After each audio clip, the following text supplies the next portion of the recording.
This is Season 5 of The Score, the Team Roping Journal's podcast, where we cover the roping industry from top to bottom. This is where the team roping world talks. We talk through tough subjects, we talk big wins, and we talk real issues affecting the community. I'm your host and editor of the Team Roping Journal, Chelsea Schaefer.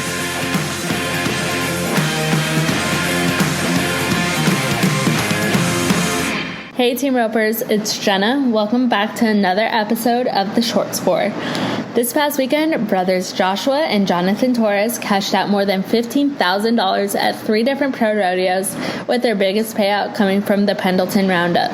At Pendleton, the brothers were 5th in the first round with a 5.6-second run for $2,647 each. Going into the short round, they were 4th in the average with a total of 11.9 seconds on 2. Then after making the only clean run in the final round with a 7.2-second run, they won the average with a total time of 19.1 seconds on 3 for $8,302 each.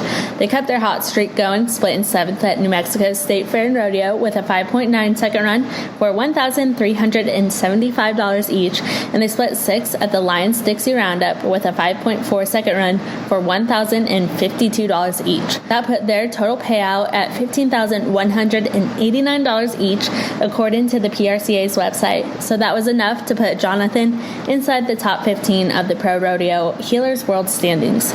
So Joshua, who is currently number 29 in the Pro Rodeo Header standings, will break down their runs this weekend. Then after the commercial break, Jonathan, who sits right at number 15 in the Pro Rodeo Healer standings, will tell us what it feels like to burst the bubble. Their full interview is available online at teamropeandjournal.com, but let's just go ahead and get right into today's episode, brought to you by the WCRA. You'll get to hear more about how they're bringing new opportunities to rodeo athletes during the commercial break.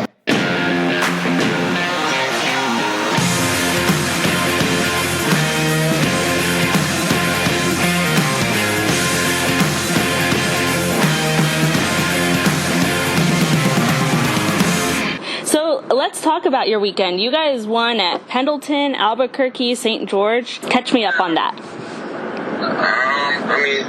It was a great week. We definitely needed it. That's for sure. Had it roped very good for a little while and was trying to get it back together. So we had a great week. Over there at Pendleton, just can't be scared. You got to really cowboy up. That's the name of the game at that rodeo, and I've already been a sissy one time, so I couldn't do it. That was our third time there, and the first time it definitely didn't feel like that, and the second time felt a little bit more like it did this time. You have to just put it all out there on the line and try and win something. So that's what we tried to do there, and then we went to St. George before the short round of Pendleton, so we drove down there, went and roped there, was 5-4 over there and won a little bit of money on a pretty good steer. And then we drove all the way back to the short round of Pendleton, and we had a really good steer in the short round, and it was just one of the short rounds nobody was catching. I told myself to just not break the barrier. Just go easy behind the steer. Don't just come real hard and take a chance at the barrier. Just make sure you get out, catch the steer, and turn the steer. Give my brother a chance just to win something for sure, because nobody had caught smooth yet when we rode in the box. So that was my mentality. I didn't see anybody catching, so I was like, we just literally got to tangle them up, and we're going to win 4th no matter what if we go clean. So that was the goal. That was the goal right before I rode in the box that rodeo. Drove to St. George, did all right, came back, and then after the short round, we had a rental car waiting on us right there at Pendleton, because we went and got it that morning from Pasco. Me and Jonathan drove up there and grabbed that rental car, came back to Pendleton, roped in the short round, and then so we had that rental car waiting on us right there in Pendleton, and Begay and Coulter Todd, Derek Begay and Coulter Todd jumped in with us because we had to be in Albuquerque by slack started at 9 o'clock in the morning next morning. So, and then Colby and Lightning, they took care of our horses right after the short round, took the ice nails off, and we got them unsaddled quick. And Colby actually drove our rig and horses to Caldwell, to Jeff Leniken's, and dropped them off there for us. And us four, Begay, Coulter, Jonathan, and myself, we jumped in that rental car and we drove as fast as we could to Albuquerque. And so that was fun. That was fun. I mean, that was fun driving with them guys. Trying to do the same thing, you know, we tried to stay positive about the drive because we had 17 hours to drive and we had only 16 hours to make it. And by the end of the deal, I got 4 hours of sleep in the trunk, and I drove the last leg of like 2.5 hours. We got there at 8:01. We pulled up, the slack started at 9, and it was funny. It was pretty funny because I told them guys, I told Coulter and Begay, they said, "You think we're going to make it?" I said, "I think we're going to make it with enough time to sit down and have breakfast." And they kept on saying, "No way." And I feel lucky.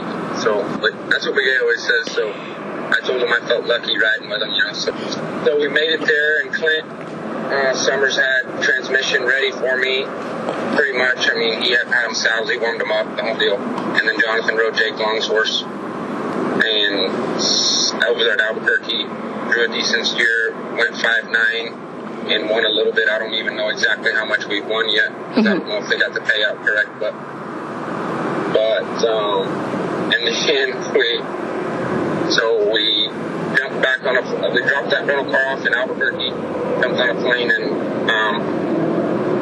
right there in Albuquerque, and we flew all the way back to Boise, and Jeff picked us up at the airport last night about 12:30, and so today it was just kind of one of them days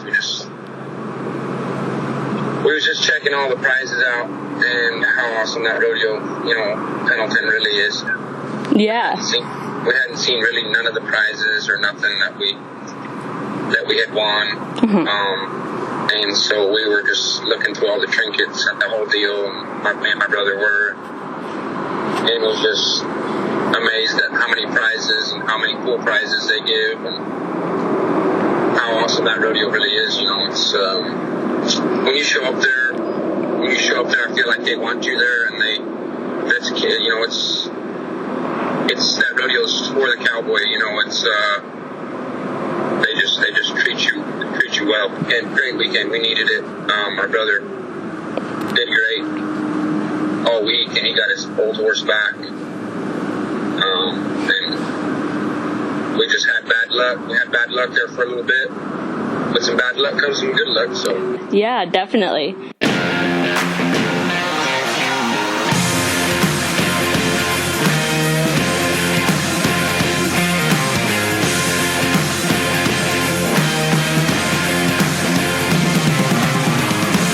Are you a rodeo athlete looking for new ways to earn money? The WCRA World Champions Rodeo Alliance is all for rodeo, and you can be too. How does the WCRA work, and how do you earn money? Start by nominating any event you are going to be participating in prior to the performance start time. You can nominate anything with publicly verifiable results. Team roping jackpots, 40 barrel races, rough stock only events, or pro rodeos. Basically, any rodeo event counts. As long as the event has public and verifiable results, you are eligible to earn WCRA points. How do you start? Go to the App Store or Google Play Store, download the WCRA app on your mobile device. If you already have an account, hit nominate. If not, hit register and create your account. Select your discipline and the date you ride or run. Verify you're nominating the current segment. Confirm your payment. Now it's time to compete and earn points. The WCRA team will track your results, and points will be awarded if and when you place and earn money. Nominate today and visit WCRA Rodeo at WCRArodeo.com or on the WCRA Rodeo app for event information.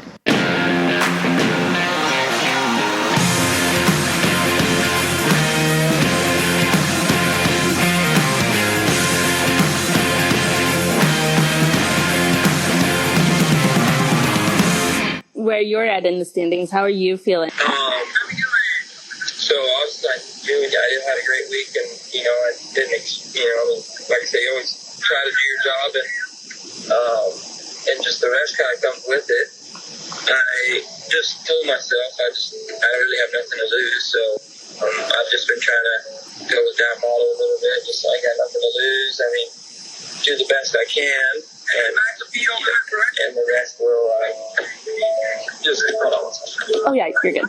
Yeah, just do the best. That's what I've kind of been going with. Honestly, I actually texted Jake here a few weeks ago, and I texted him and I asked him what he thought. This was a few weeks ago, and I said, just give me, I said, what kind of advice can you give me? You know what I mean? He said, he pretty much sent a real nice long text and pretty much telling me just, go do your job and the rest will, comes with it. You can do it. You're not in this spot because you can't. And just, it was a real good kind of message. And so that was good. And since I'm like, you're right. I mean, just do my job. I mean, I just need to do the best I can every time. And if I do my job, everything else will come. So now I'm giving myself a better chance. And I feel like I said, I got 3 left. I mean, if, God always, you got to be paying attention, knowing, like to do stuff. So, and like, Drew was like, are you nervous? Or he asked if I was nervous. I mean, I'm not really nervous because I have nothing to lose. You know what I mean? For sure. That's what I'm trying to, you know what I mean? It's all a big mental deal. Now I'm giving myself a chance. I just need to tell myself, I mean, I'm here for a reason, so I need to finish it off. I need to do my job, and the rest, just let the chips fall. I mean, that's obviously a lot easier said than done. That is that is what's running through my mind right now. Like I said, I'm 15th. I mean, I just honestly need to stay in the top 15. I mean, there's plenty of other guys right there. I mean, they're all real great. I mean, they're all great guys. I mean, it's crazy how this deal always comes down to the end. I mean, this is the best year I've had yet. Like I said, I mean, I wrote the Lightning when we were under San Antonio, and then Pendleton. Now my brother's doing a great job. I mean, he's doing the best he can for sure. And like I said, we both could always do better. And but spot I'm in right now, I just like I said, I mean, I was trying to give it all I got for the end. And then when it's over, we'll just see how the chips fall. And then, like I said, it feels great to have my good horse back, and I'm glad. I mean, I'm real happy about that. I mean, I was pretty devastated there a couple of weeks ago just because, I mean, that's the best horse I had, and now I don't. And then, then I needed to win. I need a good horse to win. And a bunch of people, offered their horses, and it was just kind of a real up and down type deal right there, and it was real hard to understand. And so I'm glad to be where I'm at right now.